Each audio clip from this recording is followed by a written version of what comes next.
কি হয়েছে বাবা, এরকম মন মরা করে আছিস কেন? আর বলো না মা, বিয়েটা তো মনে হয় আর হবে না। কেন?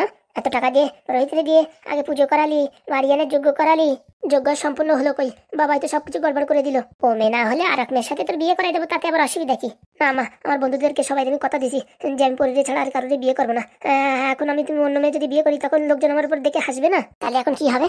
তুমি বাবারে বলো, যে করে হোক বলো ওই মেয়ের সাথে যেন আমার বিয়ে করাই দেয়, যত টাকা পয়সা খরচা হয় তুমি ব্যবস্থা করো মা। আরে বাবা, আমি কি করে করবো? তোর বাবা যে আরো ঘেটি কথা বললেও শোনে না। হ্যাঁ, কি করছিস? মা তোমার পা ধরি, তুমি যে করে হোক ওই পরির সাথে আমার বিয়ে করাই দাও মা, আমি জানি তুমি পারবা। ও মা, আমি কি করে করাবো? তুমি বাবার যে করে হোক বোঝাও মা। আমি বলতে পারে আমার উপর চেতে গিয়ে কেন মারধর শুরু করে, তুমি পারবা মা? আর বাবা যদি একবার মোটামুটি টার্গেট নাই যে বিয়ে করাবে, যে করে হোক বিয়ে করাবে মা, তুমি আমার মান সম্মানটা রাখো। আমি তোর বাবার একবার বলে দেখতে পারি, কিন্তু তোর আমি গ্যারান্টি দিচ্ছি না। না মা, তাহলে আমি পা ছাড়বো না, সারাদিন এইভাবে বসে থাকবো। আরে বাবা, আমি দেখছি বলছি তো। ওরে বাবারে বাবা, সূর্য কোন দিক দিয়ে উঠিছে? সকাল সকালে মার পা ধরে প্রণাম করছে ছেলে। কি ব্যাপার, পরীক্ষা টরীক্ষা দিতে যাবে নাকি নাকি মেয়ে দেখতে যাবে? তোমার জন্য আজকে ছেলেটার এই অবস্থা। আমি আবার কি করলাম? ছেলেটারে ওই মেয়েটার সাথে বিয়ে দেওয়া কথাবার্তা হয়েছে, ওর বন্ধুদের সবাইই বলিছে। এখন যদি ওই মেয়ের সাথে বিয়ে না হয় তখন মান সম্মান থাকবে? বাবা বাবা, তোর খুব বুদ্ধি। হ্যাঁ, মানে ওই মেয়ের সাথে বিয়ে করাতে যায় আমার গদি আমি খালি করি, মানে আমার এমএলএর পদের থেকে আমি ত্যায্য পুত্র হই। কিসের জন্য হওয়া? তুমি এমএলএ মানুষ, তোমার হাতে কত পাওয়ার আছে। যে করে হোক ছেলেটার ওই মেয়ের সাথে বিয়ে করাই দাও।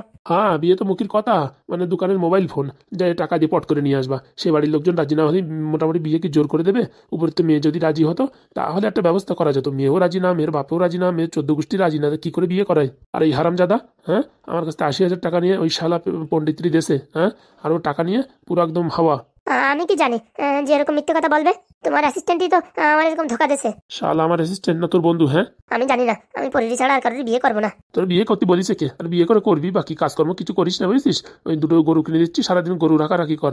দেখো, তখন এতে যা মনে আসছে তাই বলেই যাচ্ছ, কিছু বলছি না বলে। কেন, তুমি আবার কি বলবা? ছেলেটার একবার বিয়ের কথা উঠে দিয়েছো, বলিস ওই মেয়ের সাথে বিয়ে দেবা, হ্যাঁ, আর এখন কোনো চেষ্টা করছো না? আরে বাবা, চেষ্টা সেই জায়গা করা যায় যে জায়গা চেষ্টা করলেই তার ফল পাওয়া যায়। ওখানে পাদু আছে, ওখানে কোনো রকম ক্যালমাগিরি করে কিচ্ছু হবে না। আর উপরেতে খোঁচা মারতে গেলি বল্লার চাকে নিজে গিয়ে এসে কামড়াবে, বুঝতে পারিস? কেন, শুনেছি নাকি নারকেল বেগমের বিশাল পাওয়ার, ওনার কাছে যাই একটু বললি হয়। মাথা খারাপ, ও আমার সিট নিয়ে এমনি কাড়াকাড়ি করছে, তারপরে আবার ওর কাছে যাবো আমি? কিছু কিছু সময় মাথা নত করলে পারে অনেক কাজ হয়, বুঝতে পারিস? তুই এই নারকেল বেগমের কাছে যা, ওখানে গিয়ে ঘটনাটা খুলে বল ছেলের নিয়ে যাই, ঠিক আছে? দেখ, যদি দয়া করে তাহলে বিয়েটা হতে পারে। কি করে হতে পারে? আমি যতদূর খবর পাইছি নারকেল বেগমের কথা ওই পাদু শোনে, এমনকি দুজনে শেয়ারে ব্যবসাও করে। শেয়ার ব্যবসা করতে পারে, কিন্তু পার্সোনাল লাইফে কেউ ইন্টারফেয়ার করতে পারবে না, বুঝতে পারিস?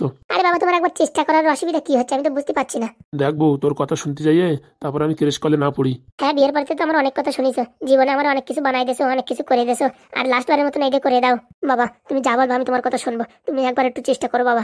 দেখ, চেষ্টা আমি করতে পারি, কিন্তু যদি না হয় তখন আমার বলতে পারবি না। ঠিক আছে। মা বেটার কথা শুনে আমি বল্লার চাকে হাত দিতে যাচ্ছি। যদি আমার জীবনে কোনো ঘটনা ঘটে, দুটোরে একটাও ছাড়বো না, মনে রাখিস। চেষ্টা তো করো তুমি, চেষ্টা করলে নাকি সব কাজ হয়, আর তুমি চেষ্টা করে বিয়েটা করাতে পারবে না? বলছি না, পাদু যদি ওখানে না থাকতো না 100% গ্যারান্টি দিতাম ওখানে বিয়ে তোর হতোই হতো, কিন্তু পাদু যেখানে সেখানে আমি স্যালেন্ডার। কি চ্যাটের এমএলএ হয়েছে তার কে জানে? হ্যাঁ, 1.5 ফুটের একটা ছেলে রে, এত ভয় পাও? তুই তো জানিস না ওর ট্যালেন্ট, 1.5 ফুটে বলছিস? এমন বলছো? দুদিন পরে ওই এমএলএ হবে। ও 2 দিন পরে এমএলএ হবে না, ওর মাথায় যা বুদ্ধি আছে না, এখনই যদি ও ভোটে দাঁড়ায় না আরামসে জিতে যাবে। কালকে ঝড় হবে, তার জন্য আজকে কেটা কম্বল গায়ে দিয়ে থাকো। বুদ্ধিমান মানুষরা আগের থেকে তাই করে, বুঝতে পারিস? অত জ্ঞান না দিয়ে তুমি ছেলেটার জন্য একটু কাজ বাজ করার চেষ্টা করো। ঠিক আছে, আমি যাচ্ছি। আমিও যাবো। তুই আবার যাবি কিসের জন্য? আমি দেখবো তুমি সত্যি কথা বলো কিনা মিথ্যে কথা বলো। এখান থেকে ঘুরে আসে কেন বললে যে নারকেল বেগমের কাছে গেছি, রাজি হয়নি। শালা বিয়াদব, হ্যাঁ, মাও যেরকম হয়েছে ছেলেও সেরকম হয়েছে। হ্যাঁ, আমার উপর যদি ওইটুকু বিশ্বাস না থাকে, হ্যাঁ, তাহলে আমি কি করে কাজটা করি? আসলে তোমরা যে ঠকবাজি কাজ করো না, হ্যাঁ, প্রত্যেকটা মানুষই বিশ্বাস উঠে যায় তোমাদের উপর থেকে। নিজের বাড়ির লোক যদি এরকম কথা বলে তাহলে গ্রামবাসী আর কি বলবে? শালা এত কষ্ট করি লোকের ঘরকুলির টাকা মাইরে এদেরকে সোনা দানা গয়নাগাটি কিনে দিই, আর বাড়ির ছেলে বউ যদি এসব উল্টোপাল্টা কথা বলে সে বাড়ি থাকা যায়? থাকবা কিসের জন্য? আরেকটা বিয়ে করো, সেখান দিয়ে থাকো। কোন মুখ পোড়াতে যে এদিকে আইছিলাম সকালবেলা তা কে জানে। যাই দেখি নারকেল বেগমের সাথে একটা কথা বলি দেখি, কিন্তু আমার খিস্তি না দেয় আমি তাই ভাবতেছি। বলছি বাবা, নারকেল বেগমের সাথে যেসব কথাবার্তা হয় মোবাইলে রেকর্ডিং করে নিয়ে আসো। এরকম হারামজাদা ছেলে আমি জীবন দেখিনি। কেন, ঠিকই তো বলিছে, তুমি ঘুলি দিয়ে এসে তারপর বলবা যে বলিসি হয়নি, ওসব না, আগের থেকে রেকর্ডিং চালু করে যাও, কি কথাবার্তা হয় আমরা শুনবো, নয়তো ফোন চালু রাখো। এই শালাকে জ্বালায় তো আমার জীবন পুরো ছারকার হয়ে যাবে, আর ভাল লাগে না। মন খারাপ করিস না বাবা, আমি তো চেষ্টা করেছি, তোর বাবা তো যাচ্ছে, এখন যদি কাজটা হয়ে যায় না তাহলে আর কোনো টেনশন থাকবে না। পরিধি আমি অনেক ভালোবাসি মা, তুই একা ভালোবাসলে তো হবে না, ওর যদি ভালো না বাসে তা কি করে হবে? ও বিয়ের পর এমনি ভালোবাসা হয়ে যাবে, আগে তো পরি আমায় পছন্দ করতো। দেখ তোর বাবা কাছে কি বলে। বলছি কি মা, একটু পরে তুমি বাবারে ফোন করে আবার একটু মনে করাই দিও, নয়তো আবার কোথা থেকে কোথায় চলে যাবে না তার কে জানে। না না, আজকে যদি নারকেল বেগমের বাড়ি না যায় না, ওর ঘরে ঢোকা তো বন্ধ, আর উপরতে বেলনের বাড়ি দেবো। সত্যি মা, তুমি একাই আমার কষ্ট বোঝো। যা যা বাবা, খাওয়া দাওয়া করে নে, রান্না হয়ে গেছে। এখানে ওখানে যাওয়ার আগে খাওয়া দাওয়া করে যাস, আর সময় মতন বাড়ি আসিস। না খেয়ে খেয়ে মুখের পুরো একদম ফেস 12টা বেজে গেছে। আর ভাল লাগে না মা, বিয়ের কথা শুনে এখন যদি বিয়ে না হয় ভাল লাগে না। কিছু টেনশন করিস না, বিয়ে হবে, তাই যেন হয় মা, তাই যেন হয়। লাল, এরকম মন খারাপ করে আছিস কেন? তুমি চলে যাচ্ছ, আর কবে আসবা তার ঠিক আছে? আরে বাবা, খুব তাড়াতাড়ি আসবো। বলছি ফড়িং, তুই এরকম কান্নার মতন মুখ করে রাখিস কেন? আমার বলার কিছু নেই। আরে কিসের জন্য? এই যে এখন ঢ্যামনা কাকার ছেলে হবে, মেয়ে হবে, সেই সময় তো অনেক মিষ্টি খাতে পারবি। মিষ্টি তো খাবো, তুমি না থাকলে এবারে সবকিছু ফ্যাকাশে লাগে। ঠিক বলিছে ফড়িং। বলছি চম্পা মামা আসলো না যে? নারকেল বেগম ম্যাডামের বাড়ি এখনো প্যাকিং করছে। আমার ভাগের করে আমি প্যাকিং করে চলে আইছি। আমার তো আবার ট্রেনের সময় হয়ে যাচ্ছে, তুমি চলে যাও। বলছি কি আসবো নাকি আমি? আরে বাবা, এখন আমি হস্টেলে গেলাম না, কোথায় কি না, কোথায় থাকবো না, কোথায় কি করবে, এখনো সব সেট ফেট হয়নি। তোরা একটা চাকরির ব্যবস্থা করে তারপর তোরা ডাকবানি। সত্যি বলছো তো? আরে বাবা হ্যাঁ, এখন বাড়ির পরিস্থিতি ভালো না, ইনকাম ফিনকাম কম। তুই নারকেল বেগমের ম্যাডামের বাড়ি সবসময় জাতি থাকবি, মালপত্র মোটামুটি গুছাই দিতে থাকবি, বুঝতে পারিস? ওসব বলা লাগবে না। আর এই বাড়ি থাকলে এবারে কাকিমার খেয়াল রাখবি, ঠিক আছে? ওসব আমি করে দেবো। আমার খালি দুঃখ একটাই, তোমার দেখতে পাবো না, আর আমি রোজ দিন ভিডিও কল করবো। সত্যি বলছো তো? আরে হ্যাঁ রে হ্যাঁ ভাই, তোর জন্য আমার মন খারাপ করছে। আমার গার্লফ্রেন্ড কালকে আমার ছেড়ে চলে গেল, তখন এরকম দুঃখ করেনি তুই যেরকম দুঃখ করছিস। আর আমার কথা ওই তো, মানে তোরা দুইজন। তাহলে ঠিক আছে, আমি তো দুঃখের জ্বালা তোমাদের টাকাতেও পারতেছি না, আর তুমি লাল ব্যাটারি বেশি ভালো বলতিস। আরে বাবা, তোদের দুইজনই বলছি, সবসময় বাড়ির দিকে লক্ষ্য রাখবি, বুঝতে পারিস? ও নিয়ে তুমি টেনশন করবে না, আমরা যতক্ষণ আছি বাড়িতে কাক পক্ষীও কোনো কিছু করতে পারবে না। এখন তো আমাদের শত্রু নেই, এমএলএ বাবুর সাথে ভালো সম্পর্ক, নারকেল বেগম ম্যাডামের সাথে ভালো সম্পর্ক, কেউ আর আমাদের খোঁচাখুচি করবে না। হ্যাঁ, যারা খোঁচাখুচি করার মানুষ তারা তো জেলের ভিতরে বন্দি। হ্যাঁ, তার জন্য এখন একটু নিশ্চিন্ত। বলছি পাদুদা, তোমার ওই হোস্টেলে বুঝছো আমার একটা চাকরি দেয় নাকি? তুই আবার কি চাকরি করবি? ওই মোটামুটি রান্না বাড়ির যেসব জিনিসপত্র থাকবে, বুঝতে পারিস, ফেলাই না দিয়ে খাওয়ার জন্য। মানে অনেক জিনিস তো অনেক জায়গায় ফেলাই নষ্ট করে, তো সেই সব ফেলার লাগবে না, সব আমি টেনে দেবো। মানে ওই মনে করো ডাস্টবিনে যেমন নোংরা ফেলে, সেরকম যত খাবার দাবার থাকবে, ভাত মাছ তরি তরকারি, সব আমি একা সাফা করে দেবো। এরকম যদি একটা কাজ থাকে না, আমার দিও, বুঝতে পারিস? তোদের কথা শুনলি না আমার পুরো মন একদম ভালো হয়ে ওঠে। বাবা, ভালো করার জন্যই তো আমরা ঘর দুয়ার সবকিছু তোমার জন্য ত্যাগ করে দিছি। লোকে যেরকম ঘর দুয়ার ছেড়ে সন্ন্যাস নেয়, আমরাও সেরকম তোমার জন্য সন্ন্যাস নিয়েছি। বলছি কি সন্ন্যাস নিয়েছিস? তা খাওয়াই তো সন্ন্যাস নিস না। আরে ভাই, তুই সবসময় আমার পিছনে লাগিস কেন বলতো? আমার শরীরের অবস্থা দেখেছিস? এখন যদি মানে জোরে হাওয়া আসে না, আমি এই 3 ইঞ্চি পিছনে চলে যাবানি। আর বলছি ভাই, তুই এত খাস তো যাই কোথায়? সব তো খাওয়ার সাথে সাথে হাগু কালে বেরোয় যায়, আর কি করবো? ওই যে বাড়ির পাশে ভুট্টো ক্ষেতটা আমি মানে উদ্ঘাটন করেছি, ওই ভুট্টো গাছে কিরকম ভুট্টো হতো, সব আমার জন্য হয়েছে। কি বলছিস? মানে ওই ভুট্টো হওয়ার পিছনে তোর অবদান? তাই না? তাই কি কত পরিমাণে সার দিই, urea, phosphate, sulphate, nitrogen, hydrogen সবকিছু দিই। সত্যি এদের কথা শুনি আমার সুরসুরি লাগে। আরে পাদুদা, তুমি টেনশন করো না, তুমি হোস্টেলে যাও, ভালোভাবে তুমি পড়াশোনা করো, আমরা এদিকে সামলাই নেবো। আর আমরা এই শনিবার রবিবার দেখে আমি আর এই লাল ব্যাটারি আর চম্পা মামা 3 জনে তোমার দেখতে আসবো। আরে বাবা, ছুটি পেলে আমি আসবো। ও বাবা, তো আমরা চলাফেরা শিখবো না? আর চলতি পাতে যদি কেউ কোনোদিন দেখা হয়ে যায়, কেউ কোনদিন যদি প্রপোজ করে দেয়, তার জীবনটা সেটেলমেন্ট হয়ে গেল না? এই যে বললি আমার জন্য তোরা জীবন পুরো সন্ন্যাস করে দিছিস। আরে বাবা, তো দেখতে তো ক্ষতি নাই, বিয়ে তো হবে না সে আমি জানি, তো একটু চেষ্টা তো করতে হবে, না তো সারা জীবন নিজের উপর নিজের একটা মানে একটা ঘৃণা বলে মনে হবে। আমরা তো জানি আমাদের বিয়ে হবে না, তো একটু চেষ্টা করতে হবে। কি বলিস লাল ব্যাটারি? একদম ঠিক বলেছিস ভাই। যা যা, এখন বাড়ির দিকে যা। বলছে ঢ্যামনা কাকার ছেলে হলে কিন্তু পাদুদা তোমার তরফ থেকে 500 টাকার মিষ্টির দরকার আমার। ওরে তুই যত পারবি তত খাবি। পাদুদা দেখিস এই বডিতে 500 টাকার মিষ্টি খাবে। বডি দেখে হালকাই নিও না, সব একটা লোহার রড, বুঝতে পারিস? বাড়ি খালি টলান করে উঠবে। হ্যাঁ, লোকের বাড়ি শ্রাদ্ধ খেয়ে খেয়ে শক্তি বানাইছি, এমনি আসে নেই শক্তি। বুঝছিস ভাই, আমার যা মনে হয় না তুই লোকের বাড়ি শ্রাদ্ধ খাস না, এর জন্য তোর শরীরে মাংস ধরে না। কেন কেন সেটা আমি বলছি। যে বাড়ি মরে গেছে না, সেই বাড়ির সেই মানুষ তোর শরীরের থেকে সব রক্ত চুষে খায়। কি বলছিস? এসব হয় না তো? তুই এত ভিটামিন, ক্যালসিয়াম, পটাশিয়াম খাচ্ছিস, তা কোথায় যাচ্ছে? সেটাও তো ভাবার বিষয়। ওই ট্রেন ঢুকে গেছে পাদুদা, তাহলে তোর বাড়ির দিকে যা। আরে তোমার ট্রেনে উঠে দিয়ে তারপর যাবো। সত্যি তাহলে শ্রাদ্ধ বাড়ির খাওয়া ছেড়ে দিতে হবে? এর জন্য কি এই অবস্থা? কথাটা মোটামুটি যুক্তি আছে। ভূত হয়ে কেন না আমার রক্ত চুষে খায়, তার জন্য শরীরে কমজোরি থাকে। দেখি 2 মাস ট্রাই করে দেখতে হবে।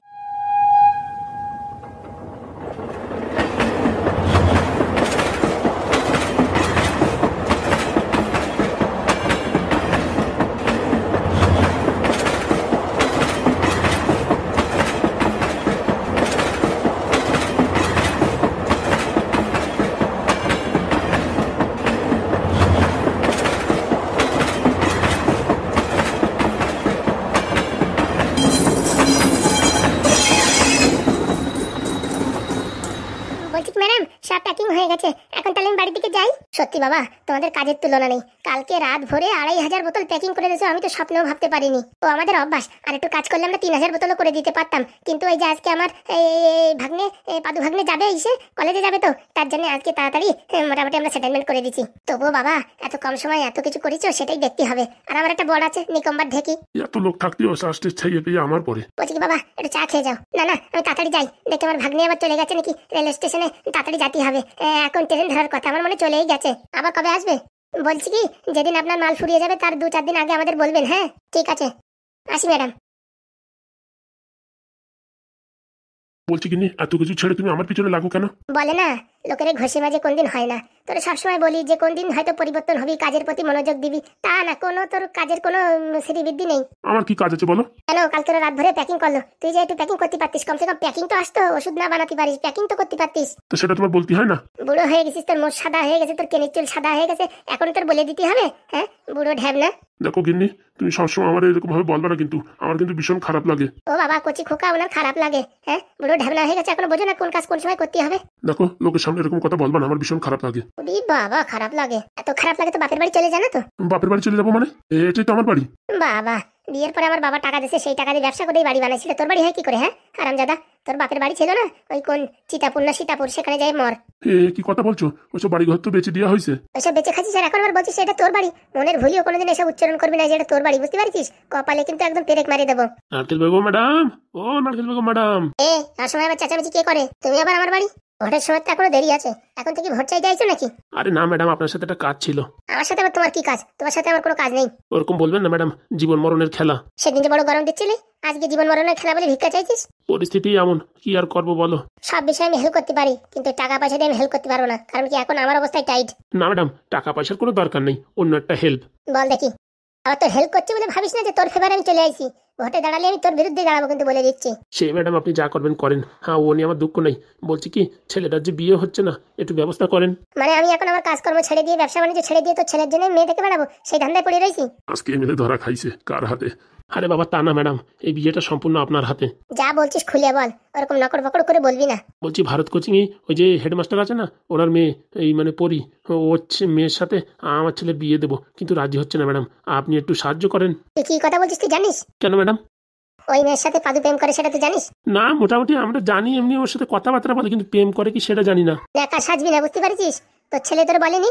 মানে সেরকম একটা জানি না, বলছি ম্যাডাম আপনি একটু চেষ্টা করলি বিয়েটা হয়ে যায়। ছেলেটা কিছু খাচ্ছে না, না খেয়ে শুকাই গেছে পুরো। ও পোড়ামুখো মরুক তো। হ্যাঁ, তোরা মানে খাইয়ে দিয়ে কাজ পারিস না, লাস্টে নারকেল বেগমের মোটামুটি খোঁচাখুচি চালু করিস। ওরকম বলবেন না ম্যাডাম, আমার একটা মাত্র ছেলে, ওর দিকে তাকায় আমি আর থাকতে পারছি না, দুঃখ যন্ত্রণা আমার বুক ফেটে যাচ্ছে। তা তো দাঁত কেলাই রইছো। সত্যি ম্যাডাম, হ্যাঁ আপনার কি পায়ে ধরবো, আপনি যে করে হোক ব্যবস্থা করেন। শোন, তুই ও কথা ছাড়া যে কথা বলিস সে কথা আমি রাজি, ও কথা আমি পারবো না।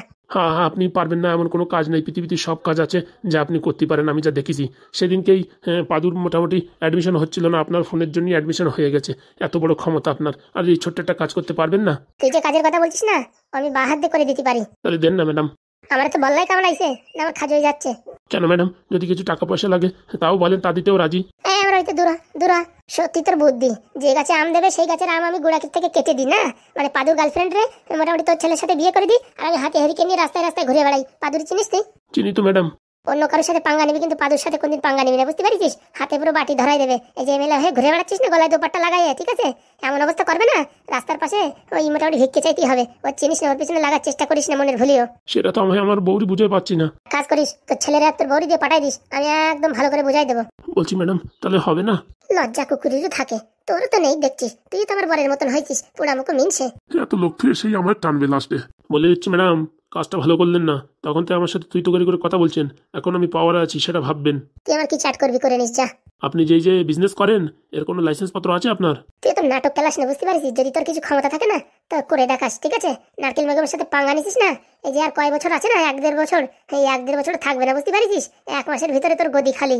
আরে ম্যাডাম, আপনার একটু রাগানোর জন্য আমি একটু অভিনয় করছিলাম। অভিনয় অন্য জায়গায় দেখাবি, বুঝতে পারছিস? আমার সামনে দেখাবি না, বেরো ওখান থেকে, আমার বাড়ি থেকে। শালার কোনদিন আসবি না। ভালোভাবে বলতেছি বলে মানে উঠে পড়ে লাগিছে। হ্যাঁ, তোরে এমন টাইট দেবো না, তোর দেখবি অবস্থা পুরো একদম জীবন কান্দায় দেবো। না ম্যাডাম, হ্যাঁ আপনি ভুল বলছেন, আমি তো এমনি বলছি। ভালো থাকতে বেরো যা, নয়তো হিরিতে বিপরীত হয়ে যাবে, তখন দেখিস কেমন লাগে, তখন জীবন নিয়ে কান্দাকাটি বেঁধে যাবে। আচ্ছা ম্যাডাম, আসি। আমার সাথে এরকম দুর্ব্যবহার, আমি এমএলএ বীরেন দত্ত, এমনিতে ছাড়বো না নারকেল, তোর পুরো একদম নারকেল বেগম করে দেবো। কোথাতে যে উটপটাঙ্গুলো আসে তার বলার বাইরে। সাদা পাদুর সাথে ব্যবসা করতেছি, সেই গাছের গুড়া আমার কেটে দিতে বলতেছে। কত বড় এমএলএ হয়েছে, কোন বুদ্ধিতে যে এমএলএ হয়েছে তা কে জানে। বলছি গিন্নি, ওই এমএলএ দোষ করেছে, তার সাথে তুমি আমার জোড়াচ্ছ কিসের জন্য? শোন, মাথা গরম করবি না, বুঝতে পারছিস? এমনি আমার মাথায় 440 ভোল্টেজ চলতেছে। এখান থেকে সরে যা, নাই তো কিন্তু জুতোর বাড়ি দেবো। কি বললে, তোর বাড়ি দেবা? এখন বলিসি, এরপরে কিন্তু খাবি, সত্যি বলছি, এখানে সরে যা। মাথা টাথা গরম আছে, কেটে উঠি, নয়তো আমার জীবন পুরো আলকাতরা করে দেবে। আজকর্ম ছেড়ি নেই, সারাক্ষণ শুধু কথা ধরা। হ্যাঁ, বিটি মানুষের মতন আমার আসতেছে জ্ঞান দিতে। এ শালা এমএলএ যদি এর পরের বার আসে না, এরেও বেলনের বাড়ি দেবো। আমার সাথে ফাজলামি, হ্যাঁ? 2 টাকার এমএলএ হয়ে আমার সাথে পাঙ্গা নাই। যে ব্যবসা শুরু করেছি না, 6 মাস জাতি দে, তোর মতন এমএলএ 4-5টা বাড়ি বসায় রাখবো। অতবার বাড়িস নে, এর পরের বার এমএলএ আমি হবো, মনে রাখিস। এমএলএ নারকেল বেগম ম্যাডাম, সব লোক দেখলে স্যালুট করবে। নাটক মারাচ্ছিস, এবারই তো শেষ যাত্রা, মনে রাখিস। সকালের থেকে এমনি মাথা ভালো নেই, আর উপরে এক একজন এসে নাটকবাজি দেখাচ্ছে। আজকে যা রাগ উঠিছে না, কারোর উপর হাত সাফ করতে হবে, নাহলে রাগ মাথাতে কমবে না। দেখি আমার বড্ডার উপরে আজকে হাত সাফ করতে হবে, যে করে হোক মালটারে ফাঁসাইয়ে গুদুম গাদাম কাটা দিতে হবে, নয়তো মাথার রাগ কমবে না। একটু পরে নয়তো মাথা যন্ত্রণা শুরু হয়ে যাবে। এই, কোথায় গেলি? এই গিন্নি, হাগু করতে যাচ্ছি। তোর হাগু তোর করাচ্ছি, এদিক আয়। বিশাল ধরে লাগিয়েছে, একটু পরে আসতেছি। হারামজাদা, তোর আজকে ছাড়বো না, দেখে নিস। রাগ সব তোর উপর দিয়ে কাটাবো। সারাদিন গেলবে আর বিটি মানুষের মতন কথা ধরবে। তোর একদিন কি আমার একদিন, হাগে আজকে।